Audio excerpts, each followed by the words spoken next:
Gracias, presidente. Titular de onte. O Tribunal Superior condena a Xunta por despedir a unha traballadora cun abuso de dereito raiando na prevaricación. Raiando a prevaricación, fraude de lei, manifesta desviación de poder. A Consellería de Sanidade condenada unha vez máis por desviación de poder e fraude de lei. Unha situación que é bastante grave, a pesar de que cada vez estamos máis acostumadas ás condenas á Consellería de Sanidade. Ano 2014, Tribunal Superior de Xustiza de Galicia anulou como a convocatoria pública no caso xa coñecido por todas e todos nós de nepotismo, no caso de asignación dunha plaza de dirección por aquel o marido da por aquel entón conselleira de Sanidade. O Tribunal apreciaba desviación de poder, unha vez máis. Outro titular de onte. Xulgado número 1 de Ourense condena os Sergas pola non retribución de gardas médicas en exención por maternidade. Falábamos de machismo esta mañán nesta tribuna. A condena indica vulneración de dereitos fundamentais, vulneración á igualdade e discriminación por sexo da traballadora. E estes son só algúns exemplos de como trata a Consellería de Sanidade, o Servizo Galego de Saúde e, por tanto, a Xunta de Galicia aos traballadores e traballadoras públicas da sanidade deste país, en contra do que moitas veces se intenta dicir nesta tribuna. Para uns todo e para os traballadores públicos e traballadoras nada, que son precisamente os que levantan e sosteñen o sistema público de saúde a pesares do incremento, desgraciadamente, dos casos de corrupción que precisamente deron o traste co goberno central do Partido Popular. Eles e elas soportan ese prezo que hai que pagar pola corrupción, ese prezo que hai que pagar polos recortes. E nada, hai ningunha resposta do Conselleiro de Sanidade para as compañeras auxiliares de Enfermería de Vigo que estiveron no pasado pleno na tribuna e se marcharon igual ou peor do que chegaron. As TECAE do Hospital do Álvaro Cunqueiro. E a pesares de que onte se retiraban tres sancións, tres posibles sancións, tres expedientes a tres traballadoras pool do hospital, quedan vixentes ou permanecen o resto de expedientes abertos contra o resto de traballadoras que se protestaron e que non asumiron esa imposición de tarefas non propias de profesionais sanitarios. Non houbo ningunha sola desculpa por parte do conselleiro, a pesares de saber e de coñecer que as compañeiras estaban na tribuna dos convidados. Non só iso, sino que nin siquiera houbo disculpas polas palabras do xerente imputado que dixo, e lembro unha vez máis, que responsabilizaba as compañeiras de vexar, acosar e obstaculizar aos outros profesionais. Xa o dixen no anterior pleno, vagos intentos de tratar de dividir aos profesionais sanitarios precisamente para evitar a pelexa das profesionais polos seus dereitos. Tampouco vimos ningún tipo de desculpa do conselleiro ante a coacción que sufren os médicos residentes en Ourense e aos insultos por parte da xerencia de Ourense dicindo ou acusándoos de falta de sensibilidade e compromiso coas necesidades do hospital e dos seus doentes por reclamar unha reclamación prácticamente que debía de ser absolutamente obvia, ter unhas dependencias axeitadas, que as villas teñan auga e que os chans non estén rotos ou levantados.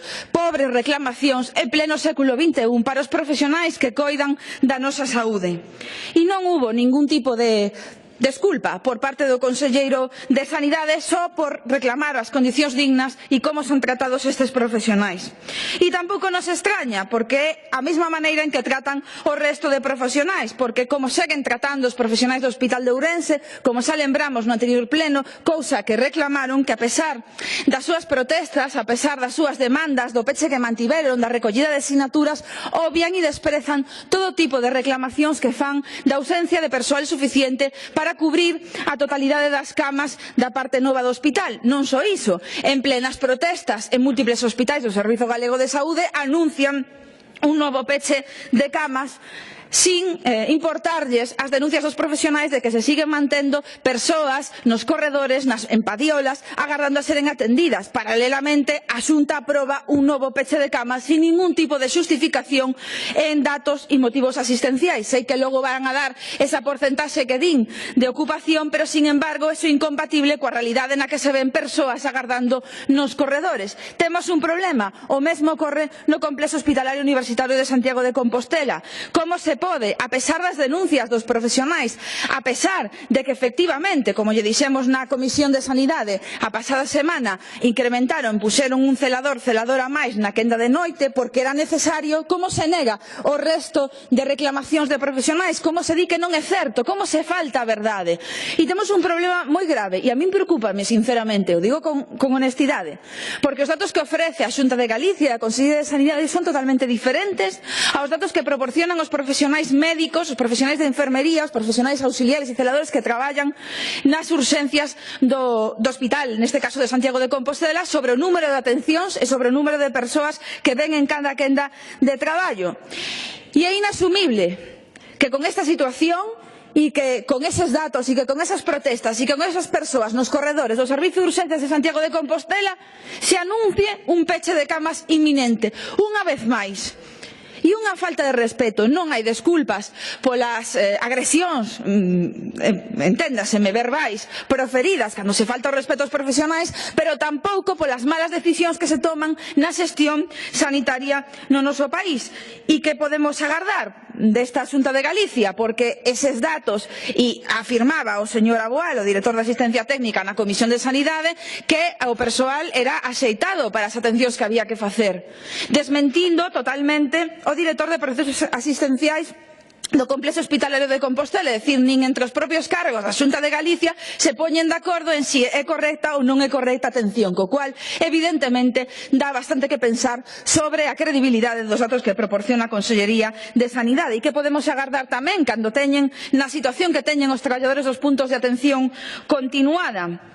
Son os mesmos e as mesmas que nos atenden cando estamos mal, imos urxencia, a ausencias de atención primaria e continuamente e perpetuamente e 24 horas temos unha atención. En moitas ocasións se ten trasladado aquí a eficiencia dos traballadores. Eu a corroboro e eu creo que deberíamos sentirnos orgullosos da súa profesionalidade, pero precisamente por eso totalmente incomprensible que se desmanteña nunha situación de que, a pesar de que temos tratado aquí, teñen vido a esta Cámara, se ten afirmado que hai recuperación económica, leven dende 2010 cun salario congelado. A todas e todos nos gustaría estar nas nosas casas as fines de semana, os domingos, os festivos, a estes traballadores e estas traballadoras tamén.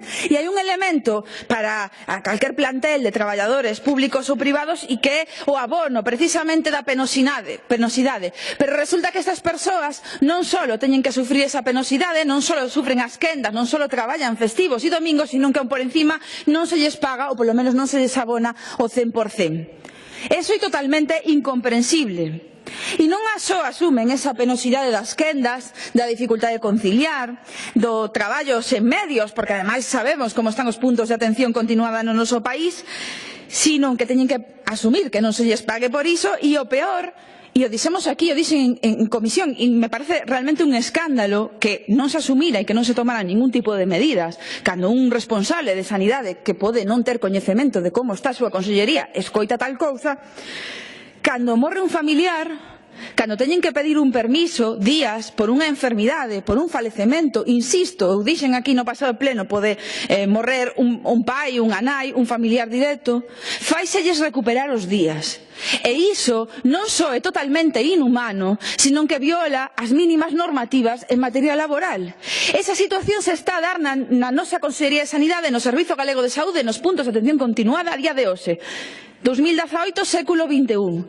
Como, cando se traslada esta cuestión por parte dos traballadores e das traballadoras, se pode despreciar este aspecto e non tomar ningún tipo de medida? Porque estou segura que vulnera máis de unha normativa de carácter laboral.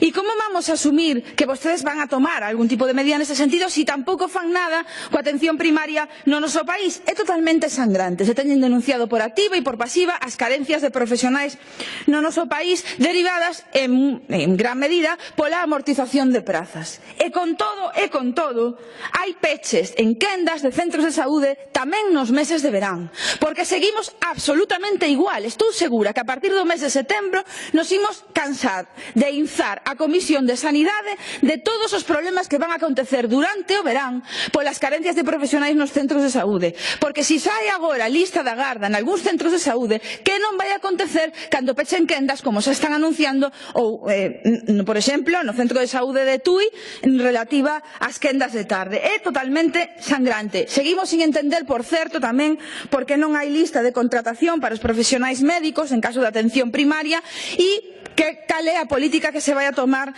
neste sentido. E, polo tanto, remato xa, o que propoñemos é que se atendan os problemas específicos, concretos, urxencias de Santiago, auxiliares de Vigo, o problema do Chúo, atención primaria, puntos de atención continuada e que en xeral se empece a repoñer os profesionais, porque imos ter un problema non só agora, sino en canto empeza a calor, as vacacións, os meses de verán e de agora en diante, en canto empecen as xubilacións que quedan pendientes, que non sei se vai ter capacidade de abordar a Consellería de Sanidade. Mais nada por ahora. Gracias, señora Soria.